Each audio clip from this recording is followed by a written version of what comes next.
And if you see me looking up to the right, I'm just letting somebody in.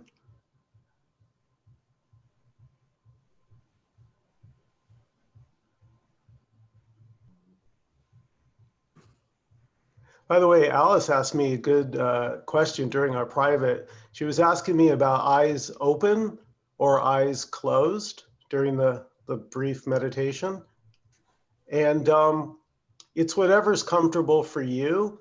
I'll just tell you, for me, when we had satsang here in my apartment, I tended to close my eyes, although it was 20 minutes. We would sit quietly for 20 minutes.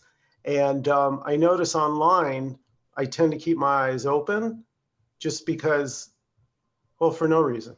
It just seems like it doesn't matter, open, closed.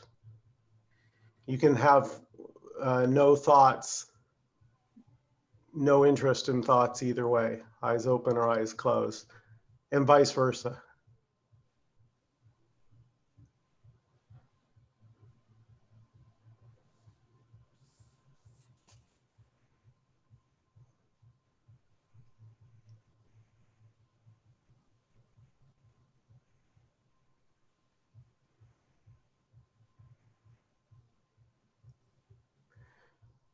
So this is it. Whatever's happening right now, there's nothing else happening. Just this, exactly as it's happening.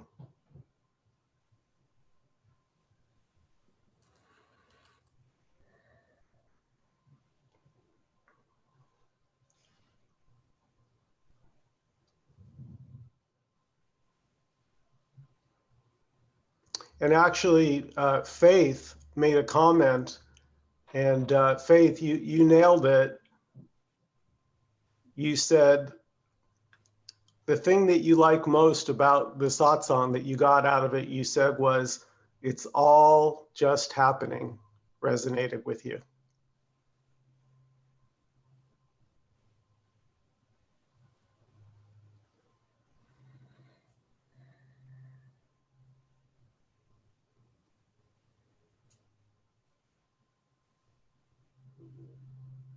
That basically is the entire message of satsang in a nutshell. Those 4 words, it's all just happening. So there's no me or you doing it.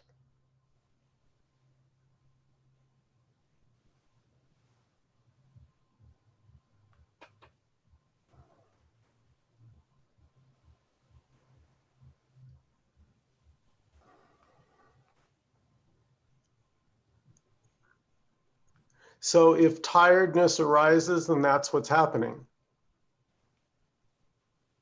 If boredom arises, that's just what's happening. If excitement or enthusiasm is arising, it's just what's happening. You can never escape what's happening. And the me tries so hard. Because there is nothing else but what's happening, what's appearing to happen. This is it. There is no other room. You can't escape.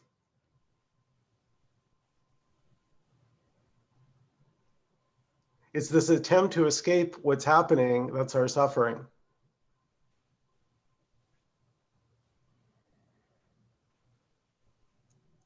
You know, we talk about love. I have to say, the me has such a skewed version of love, because to the me, love is getting everything I want and avoiding everything I don't want.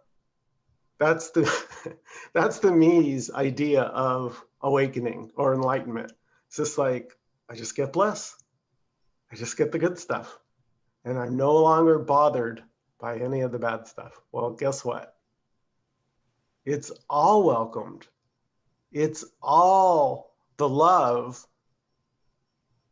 all of it, even the stuff we say we don't want, that's love too. So love can appear as everything and anything. And it's just the me that makes rules. But see, love doesn't have any rules. So it doesn't discriminate.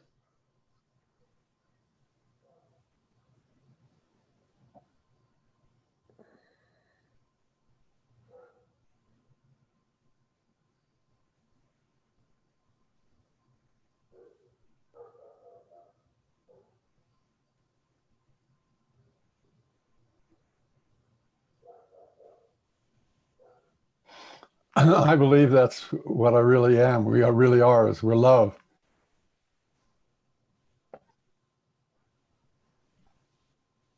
And that's something that the me cannot do. The me cannot do unconditional love. It's not possible. I'm telling you right now. There's no, what did Dr. Shankar called it? He said the me is capable of minimal hate. That's the best the me can do, because the me is always disgruntled. It puts on a happy face when it goes out, but it doesn't take much to get beneath the veneer of that fake smile. Because if you're a me, you're steaming. And now with COVID, you're really steaming.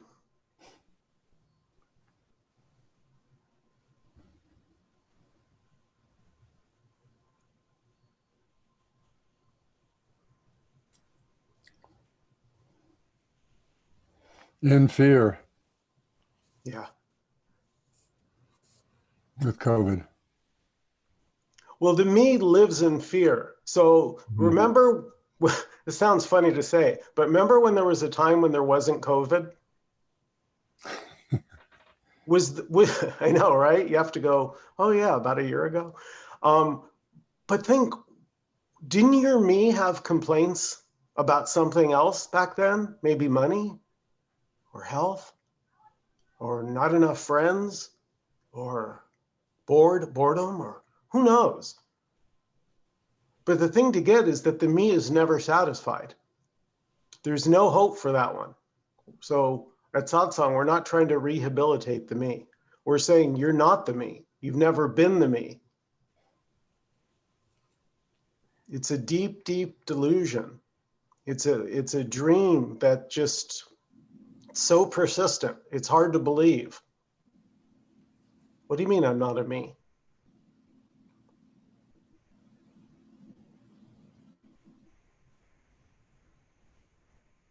Yeah, you're not a me. You're not anything.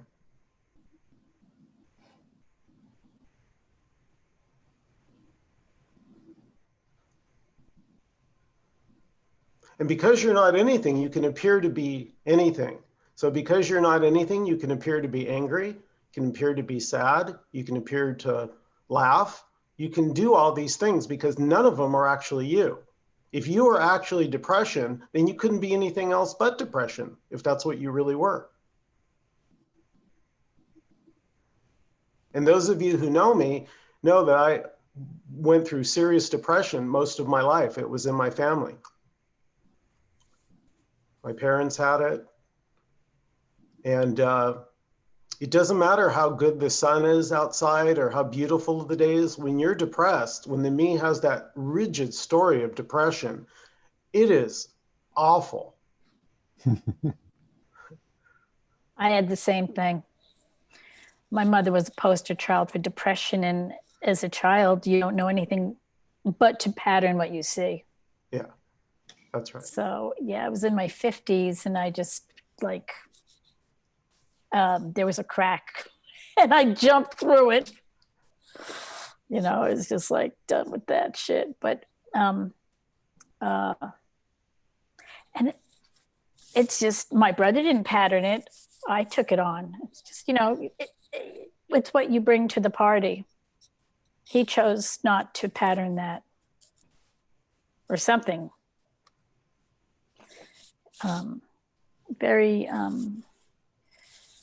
It was the sheer misery that created the crack. Yeah, that's my report is I just couldn't get life to work as a me. Could not do it. Failed miserably. So there can be a giving up, a letting go. Now, this is all story because there's no one to let go. But that was the experience of feeling like of just, I don't have a clue. I don't know. And it's so funny how in our society, you're almost not allowed to say, I don't know. Why is that a taboo? Where did that come from? Why is it a taboo not to know? I don't know. I don't know. I mean, I say I don't know all the time. You know, it's like, yeah, who knows? Yeah, but the thing is, what I notice is sometimes we say it, but we don't, the me doesn't quite really believe it doesn't know. Like way in the back, it's like, okay, maybe I don't know now, but I'm going to figure this out. And I'm telling you, this cannot be figured out. If you guys have read my posts, the last post was about life is a mystery and mystery is life.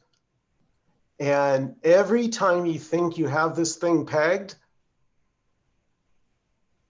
something comes along and just upends your entire conclusion.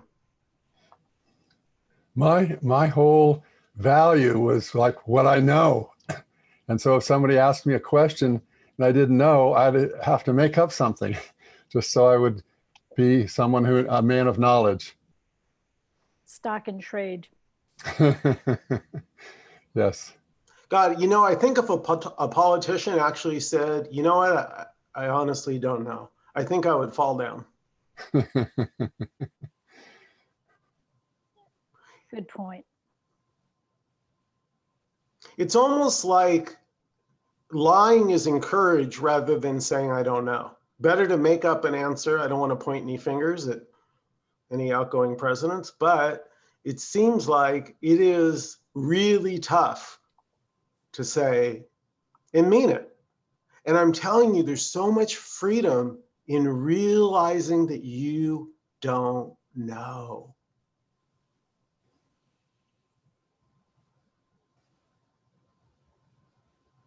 I guess part of the scare is that how will you be able to explain yourself?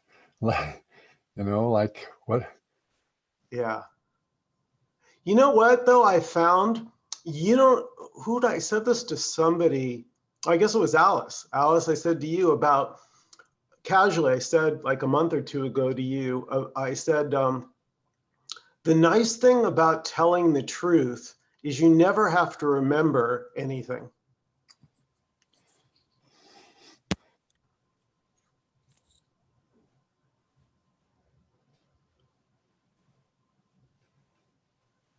So you just respond in the moment, however you respond. So you don't have to have anything prepared. It will come. And if it doesn't come, wait a second.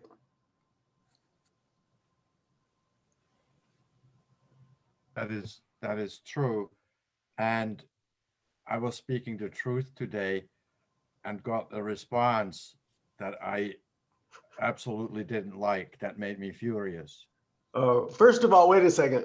Welcome back, Peter, because we haven't seen you in a long time. So it's good to see you back. Okay, go ahead. Tell us. I want to hear a Peter story. Well, I have a person at work that gets totally under my skin. And I just knew, you know, at age 67, I needed to put my foot down because I'm just nice and I don't put my foot down. And I knew I just needed to say no. She wanted me to do something and I didn't want to do it. And I said no. And I, you know, maybe I said a little bit more than no, but it felt like my truth. And then I got scared because I knew, well, I didn't know, but it, Yes. you know, I kind of anticipated it's going to just fly right back into my head. Like, you know, like I get a response. And so I'm not making a point. I'm just saying, yes, it's nice to be spontaneous and not to censor or act or to be authentic is great. you know, and like, you know, right now I'm challenged to accept what came back. Comes with a Like the price. echo. Yeah, well, you don't have any control over it. That's what I'm saying. That's right. That's true.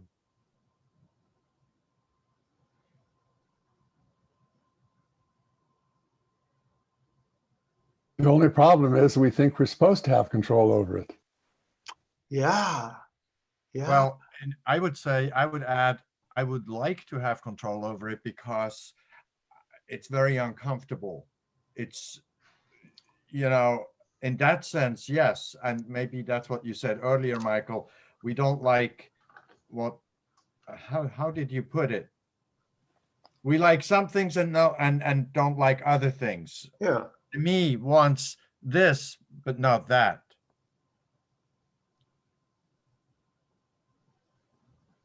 Yeah. If you're in the control business, it's a full-time job. You got a lot of work because there's always stuff you're not going to like. The me doesn't run out of problems. Have you noticed? That's, yeah.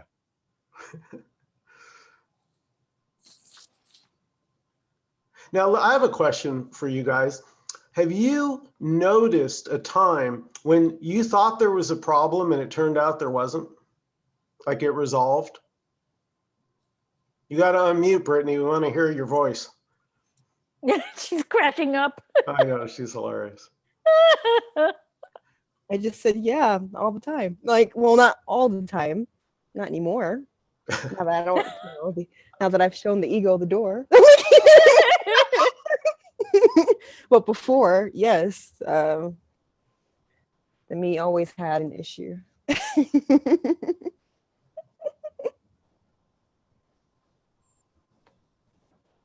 Yeah, the me never runs out of stuff to try and control. It's endless. So, you know, satsang is really for those that are exhausted. There's a sales pitch.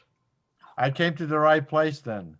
Yeah, because it's in the exhaustion that you throw your hands up and give up. And you're like, you know what? I don't have a clue. And that's honest. That's all of a sudden you realize there's tremendous freedom. And I know it's paradoxical and it's counterintuitive to think that how would realizing there's no control be peace?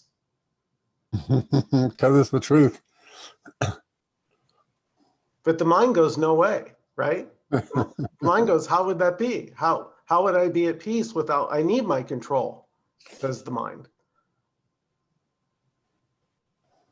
Is it true though? Do you need control?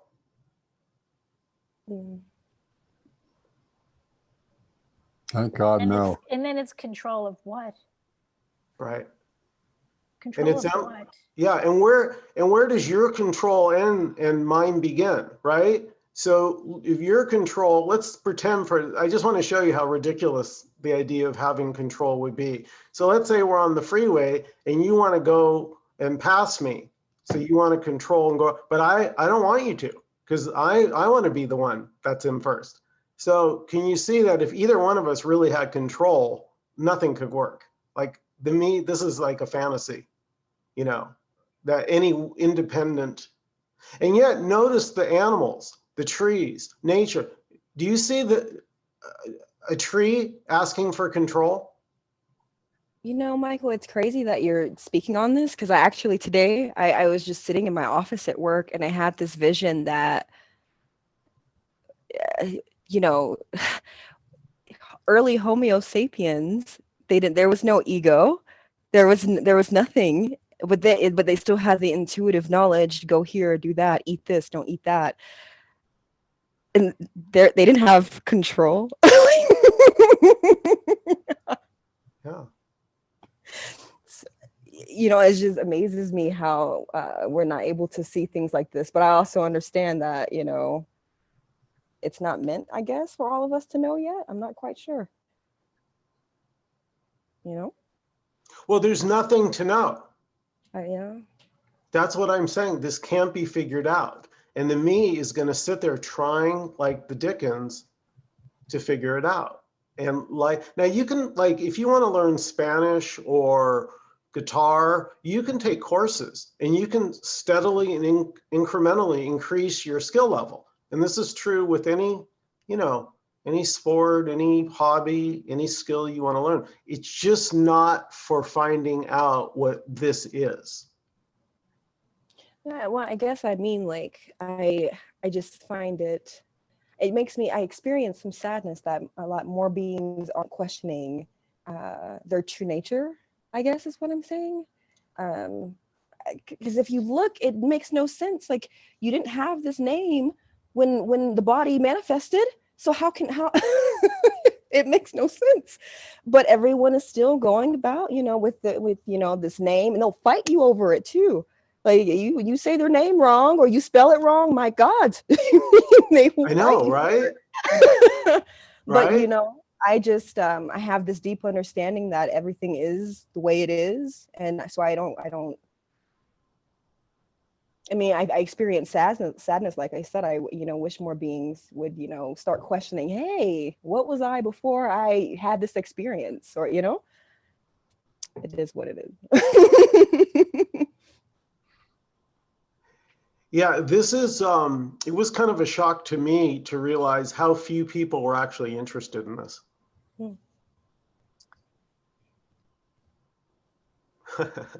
Alice? Well, I'm just going to present a real life situation that's going on with me right now. And so this woman and I have really bumped heads and locked horns. And now she's going to want to sit down with the mediator and talk about it. And that's fine. But I have been rehearsing, okay, she's going to be attacking me with a lot of things. And I'm going to go to what A Course in Miracles said, if I defend myself, I'm attacked. So I'm going to say, okay, thank you for sharing. And I have like I don't want to get into this defensiveness with her. So the me is kind of planning this whole scenario of this mediation kind of thing that we're going to be doing. And I know, but at the same time, while you're all talking about control and everything, my mind, I can't control that situation. And I think when Peter was talking about the situation at his job, it's kind of like like to ask you, how do I be with somebody who is yelling at me and accusing me of things? I mean, I can see a lot of it coming from her mind and her background and all of this.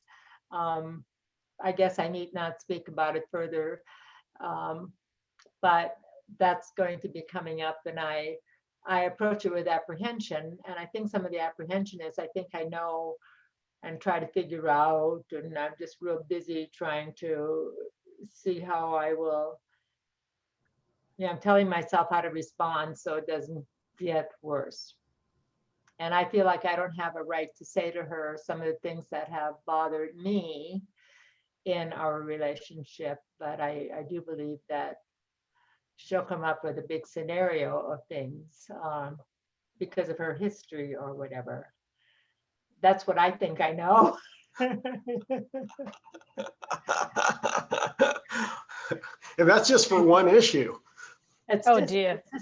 Well, it's a big issue, I mean, this has come up periodically in my life.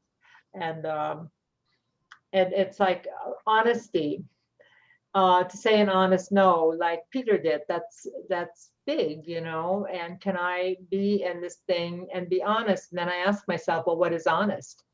I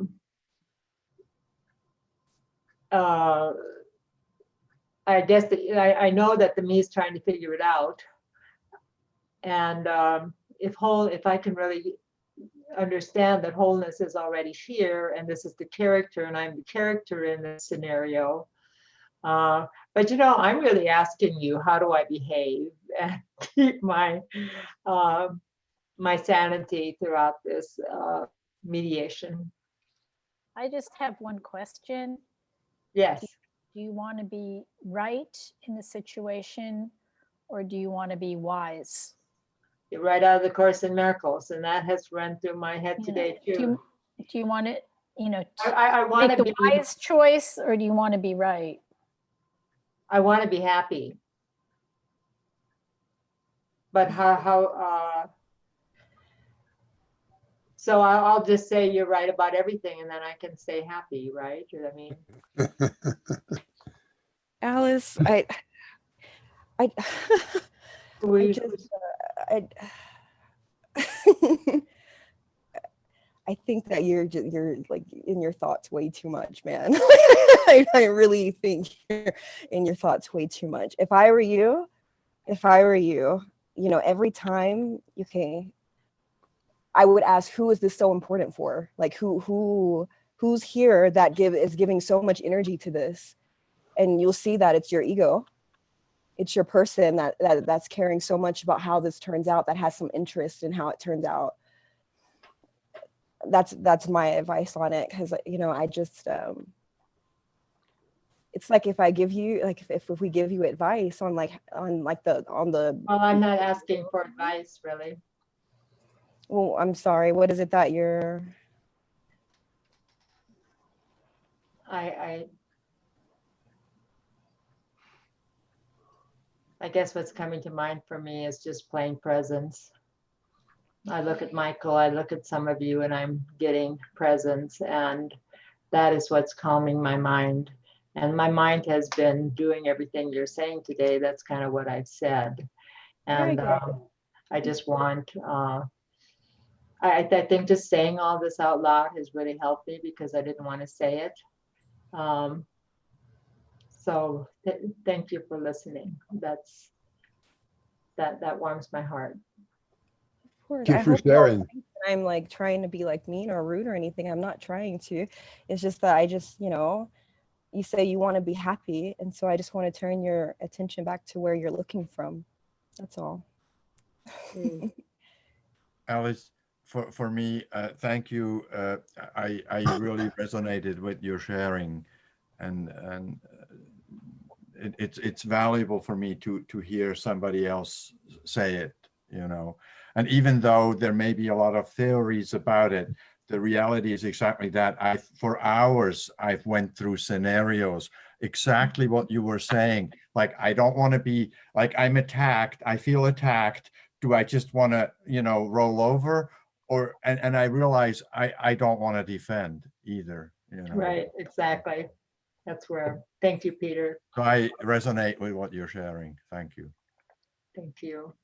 Yeah, can I just say, I love your contribution, Brittany, but what I would just suggest to Alice and Peter, or just tell you, report that I got a lot of benefit from nonviolent communication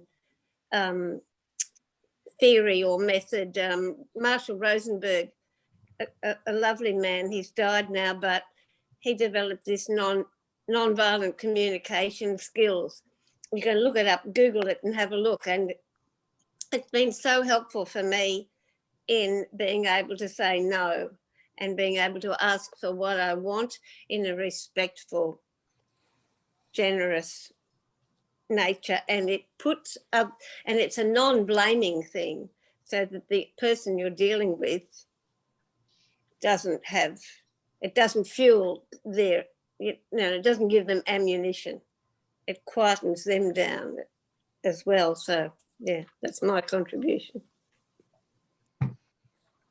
Thank you. Yeah, I'm very familiar with NVC, and yeah, I kind of had a feeling, like, in the spirit of this meeting tonight, it is what it is, and there really doesn't need to be a solution. It's perfectly okay. Whatever we do, Yeah. It's just part of what is. Yeah, that's right. It doesn't have to go by rules and regulations.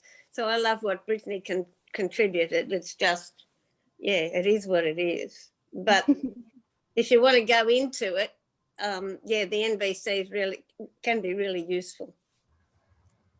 Or it was for me. I was just realizing that sometimes after we have this satsang, or I have my private session with Michael, I really feel grounded. I really feel what I think the best thing to do when we approach this is for me to be in a good space and have it more in my bones and give myself some attention to this rather than be in my mind. And then I think at that point, it seems in my life experience, the right things come out, and I don't worry about whether people like me or not, or whether this or that. So I'm just seeing my own answer to my question, and that feels like the best. So this mediation experience will be another opportunity for Alice to actually gain wisdom, more wisdom about Alice, how she Yes. functions in the world, what is really true for her, how she is able to be strong and also be open and all this. These are all these opportunities that life gives us. And I think what Brittany was pointing to, though, is, which I would also say, is that that is not about getting wisdom from our experience is different than happiness. Yes. Because what we point to here is that there is no happiness in any of our experiences. The me, the Alice character, is always going to her experiences to get happiness. And Yes. and that's why that Alice is never happy and she's never okay, because she's already, that Michael was talking about this earlier. The love isn't really available for Alice or any me because we're already looking for happiness. We're unhappy and trying to get it from my experience. So this is also about seeing that happiness really comes from seeing that I'm not that separate one, that character. And I hope that that feels good. That feels right. And I love looking at it as an opportunity for wisdom. And it's like coming from I was listening to Tim Clis, and I love his work. It's like you're coming from a place of fullness to the person. You're not coming from a deficiency story. You're coming from a wholeness perspective to the situation. Yeah. But we can never do that as me. No. Me is not full. Not whole. Right. So the way, what I say that that's an opportunity to notice that and notice that, that me is not full and always trying to get full, and that there is something that is full here, but it's not the me. And so, the Michael me is would say. the me is combative and always wants to be right and has something to prove.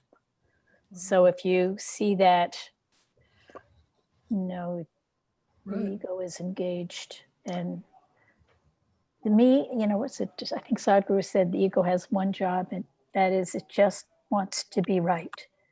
And the problem is you're dealing with other people with egos, and they do too. And you can't have two people right at the same time with different perceptions. So it's not about being right. Yeah, I can't say I don't know.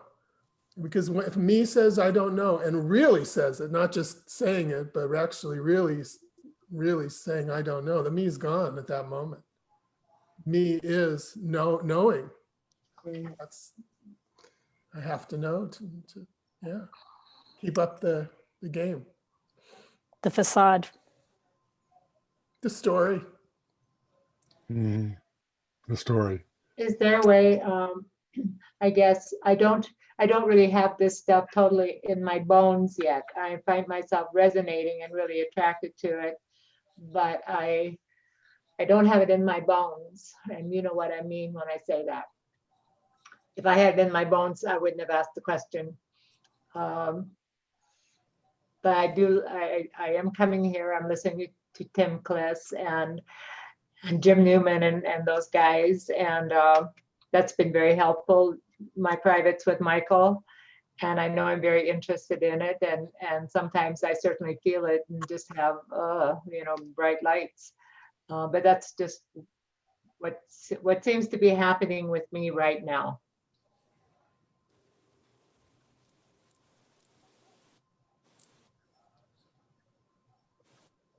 Well, whatever it is, it's perfect.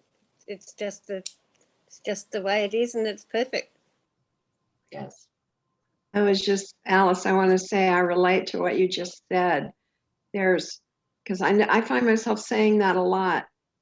I don't quite get it, or, I had it, I lost it sort of thought. And I just want to point out the error of that statement to myself as well, that you already have it, you already are it. And if it were in your bones, it would be in the me anyway, right? It would be in the separate self of the body. I know that's just a metaphorical, statement. But I just want you to pay attention to that you already are it, you already have it already. There's nothing you need to get more. It's there. And you can even, because anything that you perceive it cannot be you. So you're even perceiving this one that's going, I don't know, it's not in my bones yet. This one is also perceived, so that one can't be you either. So you're more subtle than even that. It's so beautiful. It's so absolutely. My God. I guess when I say having it in my bones, it's when I just feel things naturally flow from me, and there's just no separation type deal. And that's what I mean when I say in my bones. Now I feel like I think it's real and it's not real seems to be appearing here. It's certainly real, and yet where I get into the character Alice, that's still happening too. And just fine. Yeah, it is fine. Thank you. Yeah, I would say you are doing it. You just speak from where you are, which is what you're doing, and then Alice will go away. When she does. But that's okay. Yeah.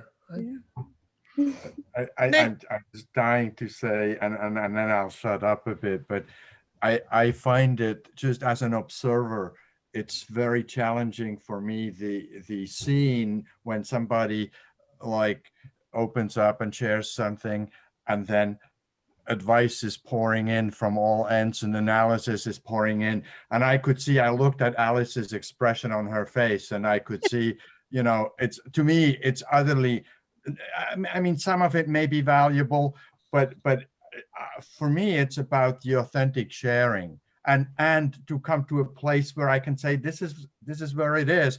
And, we all have our stories in response to it. So yes. Thank you for your authentic sharing, Alice. All right.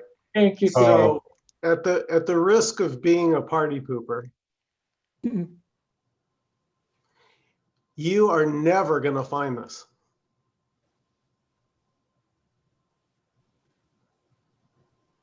I love your honesty.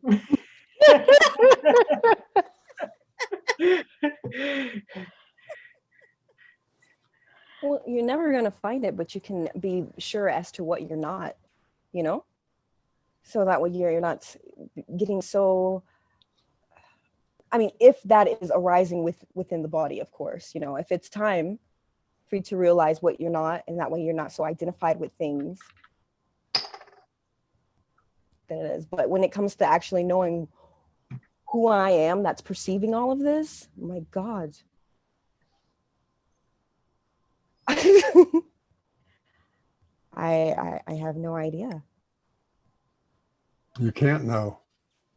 The only thing I can think of is, and if I can think of it, obviously it's not it, because the thinking is happening within it. But the only thing I can think of is space. That, I must be, but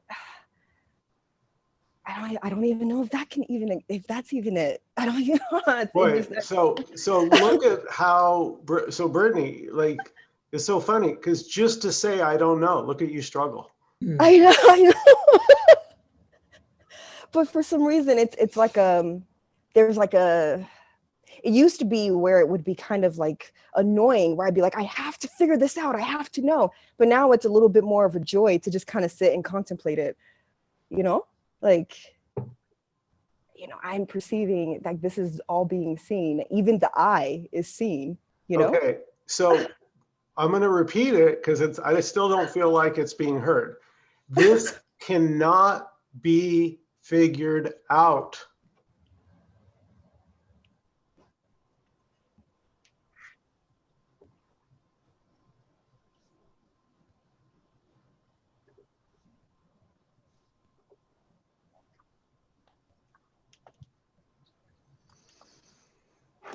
That's pretty much the only thing I needed to hear for my big story. And I don't apologize for being so because this is really what satsang is about. It's not really about fixing the me stories. No. Nope. There's a million other groups for that. Really wonderful groups, really beautiful psychological counseling, you know, being more positive. That's all wonderful stuff. And not what we're talking about here at satsang.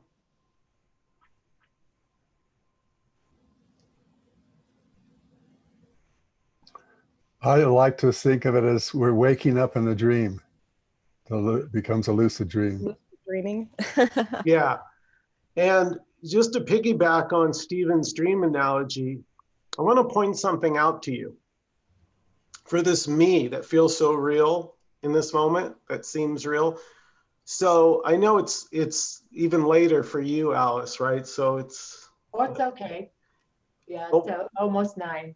Right, but you're going to be going to bed pretty soon, right? After satsang, you'll be going to bed. Well, whenever. Pretty soon. Yeah, about 10. Right, but guess what? When you go to sleep and you fall into deep sleep, where's Alice? I have no idea. That's right. She's not there in deep sleep, is she? Nothing is there.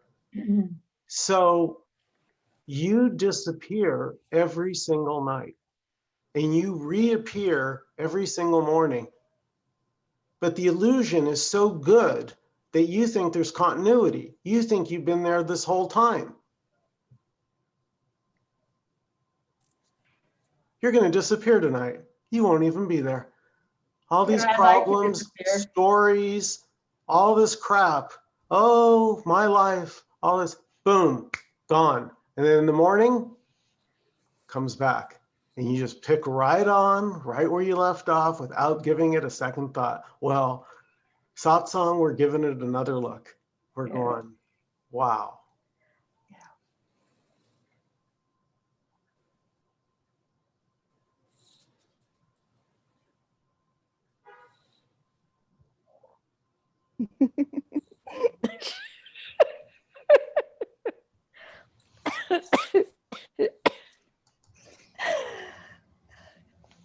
Yeah, I withdraw all my comments.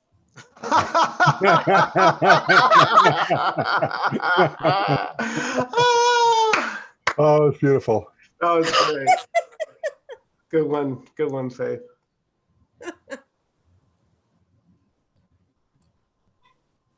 So Michael, are you saying that I shouldn't even contemplate, that I just shouldn't even, I mean, there is no me here contemplating. It's just something that takes place. I just sit and I like to, because even you mentioned deep sleep. I like to sit and I go, okay, I'm not there in deep sleep. There's no other, there's no world. There's nothing. And then this I arises. And when the I arises, it connects with the idea of Brittany, and then the play begins. And I just, because of this understanding, it has helped me to see the non-reality of the Brittany character. Uh-huh. So are you trying to say, this can't be figured out? No, this cannot be figured out. That's Right. what I'm saying. Are you saying? Are you saying? Wait, no. Well, wait, no. I don't want to. Hold on. Maybe I'm wrong. Did you figure this out?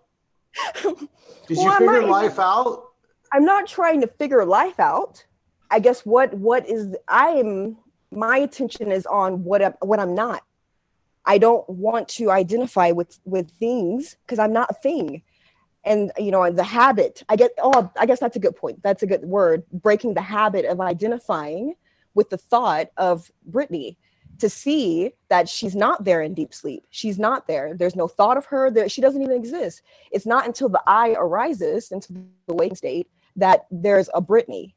And because that happens, I'm able to see, well, then it doesn't exist. It's just a character in the play. She's doing her thing.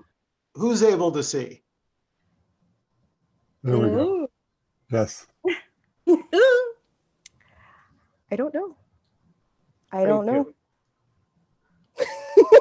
Stay there. You won't, but the recommendation is to stay with I don't know, but you won't. And you can notice that. You can notice how, even though you can even agree and say, yeah, it can't be figured out, there'll be a yeah, but right around the corner, right? That's the me's like ditch effort. It's like, okay, that sounds all good, but there's no but. I'm going to write a letter to the creator and complain about this ego construct because it's a pain in the butt. It's a pain in the butt for who? There we go. Well done, Brittany. Touche. For the thinking mind. You guys, you got to get the joke. Otherwise, we're going to have to bring Uncle Jack in here to remind you guys about being Jack out of the box. This is a play. This is a play. And and I don't even have a word for it. I don't even, you know me, I don't really even use the word consciousness or awareness, but I don't know what else to call it, but it's the one playing all the roles. So what you think is inside Alice, and what's inside Michael, and what's inside Joan, and what's inside Yoon, and Joyce, and Peter, and all of us, it's the same thing.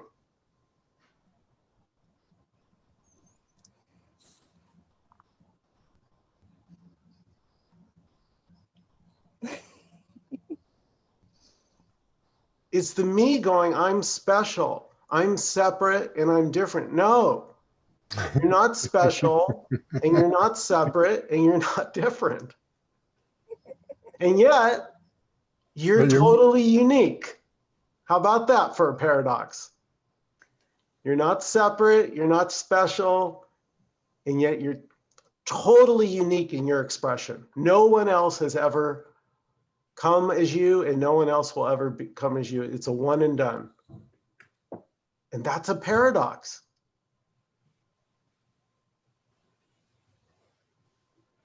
My niece had a quote and it said, everyone thinks they're uniquely different, and in that way, they're all the same. Anybody else like to share? I know I've shared a lot, but I just want to say that walking into this meeting and just saying to myself, this cannot be figured out. This cannot be figured out. I have no control.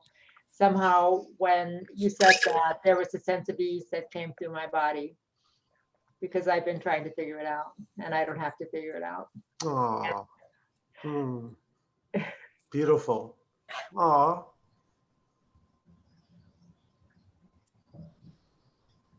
Yeah.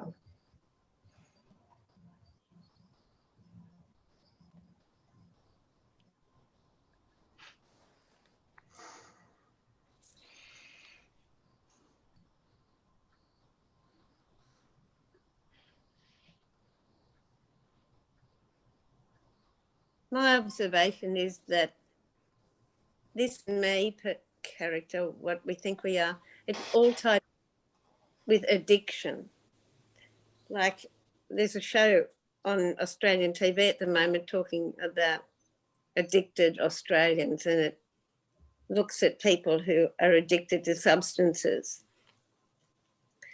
And my perception is that it's all about this being tightly tied into the me. Would you agree with that? It's all about, can't take your eyes off Yeah. You know, really, really, really tight me.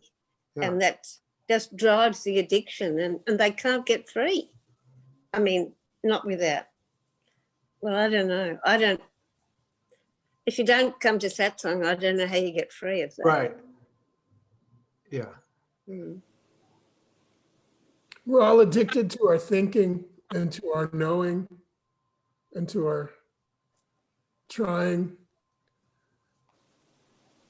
That's why it's so hard to give up not knowing. Mm. But when you give that up, you realize you don't know anything, and you can't ever know anything. Mm. There's just that's the freedom. Mm. Yeah. And see, let me see if I can explain why this is so. It's because the me equates knowledge with safety. The more I know, the more people I know, the more friends I have, the more resources I have available to me to keep me safe. That's the thinking of the me. Mhm. And then if I can't keep myself safe, then I'll numb myself out with alcohol or something to shut that down. Yeah, exactly. Mhm. And so really the number one addiction is not actually drugs or alcohol. The number one addiction is the me. Mm. By far. By far. I'm Joyce. I'm a meaholic.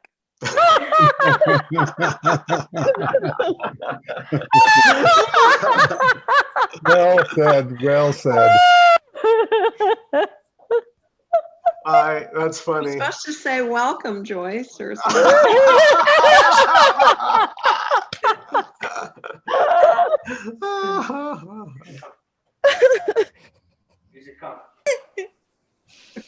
That's a good one. I like it. Mhm.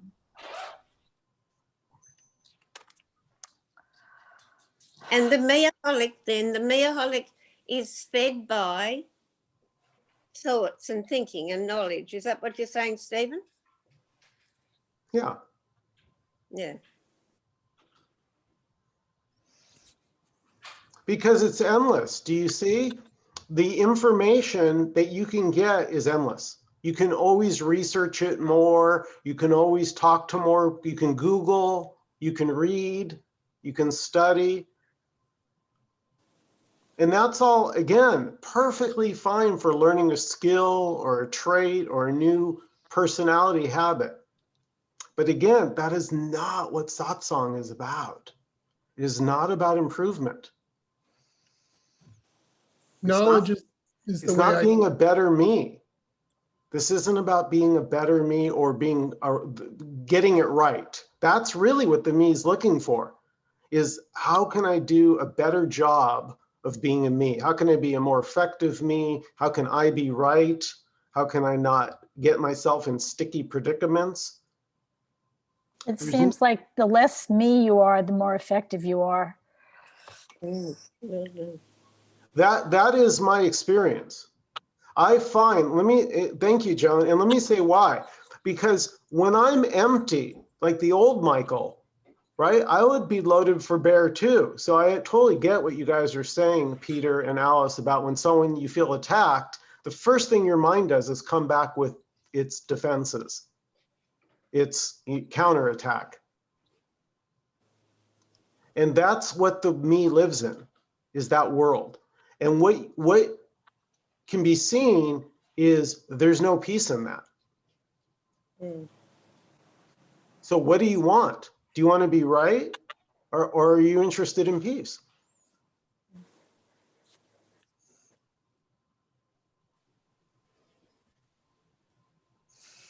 This past year, my 25-year-old son attacked me for an hour on the phone. And when he got done, he said, "What do you have to say for yourself?" And I said, "I have nothing to add. I have nothing to add to it. I have nothing. I don't have a response here." That's all I said.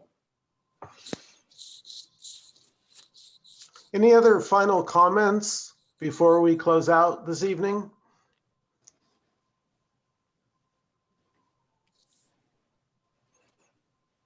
Thank you for having me back today, and thanks everybody for being here. Nice to see you, Peter. Yeah, thanks for Yeah. being here. Thanks for being here, Peter. Yeah, Totally. Good luck tomorrow, Alice. yeah.